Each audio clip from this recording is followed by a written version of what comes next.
មានធំពេញបរិបូរណ៍ក្នុងជីវិតកូនគ្រប់ទាំងការដែលកូនឆ្លងកាត់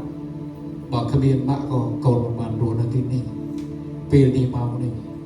ក៏ប៉ុន្តែអរគុណដល់ម៉ាក់ថ្ងៃនេះដែលម៉ាក់បានផ្ដល់ជីវិតដល់កូនឲ្យកូនរស់នៅកូនរាប់តែជាព្រះពរនៃព្រះដែលបានផ្ដល់ក្នុងជីវិតរបស់កូនតាមរយៈម៉ាក់សូមឲ្យម៉ាក់និងម្ដាយទាំងអស់នៅទីនេះទទួលគ្រប់ទាំងព្រះពរនិងសេចក្តីស្រឡាញ់សេចក្តីសុខសាន្តកម្លាំងសុខភាពជាបរិបូរណ៍ពីព្រះនៃយើងទាំងអស់គ្នា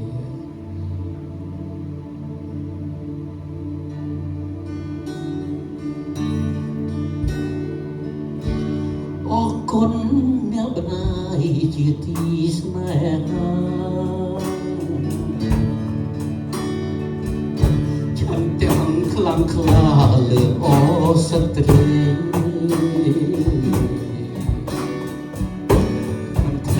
រូបកូនពីកូននៅផ្ទុំក្នុងព្រៃនៅហត់រាល់ថ្ងៃដើម្បីកូនរួមអស់9ខែម្ដាយថែរក្សាថ្នាក់ថ្នមកាយាមិនឲ្យមាន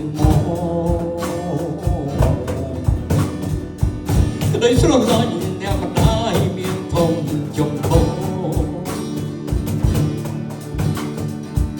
គឺគោលបំណងចង់ឲ្យកូនរួមពេលឆ្លងទន្លេយ៉ាងធំ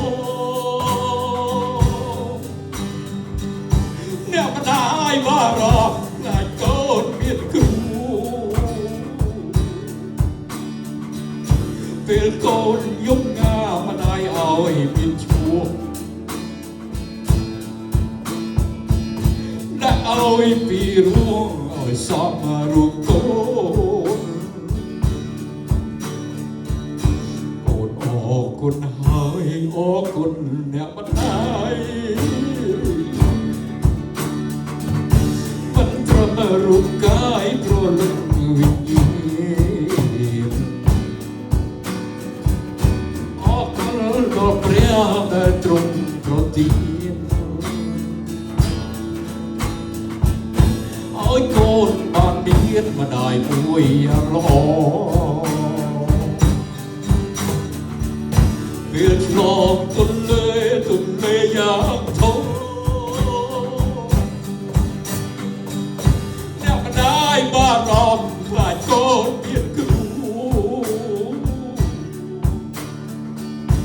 ពេលកូនយំងាម្ដាយឲ្យមានឈ្មោះដាក់ឲ្យពីរួងឲ្យសមរូបកូនអរគុណហើយអរគុណអ្នកម្ដាយមិនត្រឹមរូបកាយព្រលឹងវិញ្ញាណអរគុណដល់ព្រះដែលទ្រង់ប្រទានឲ្យកូនបានមានម្ដាយមួយយ៉ាងល្អ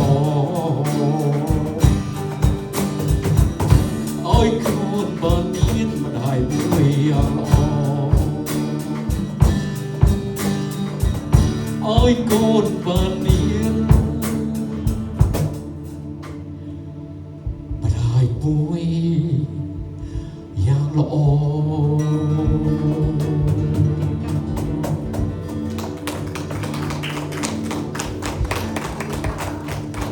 ពេល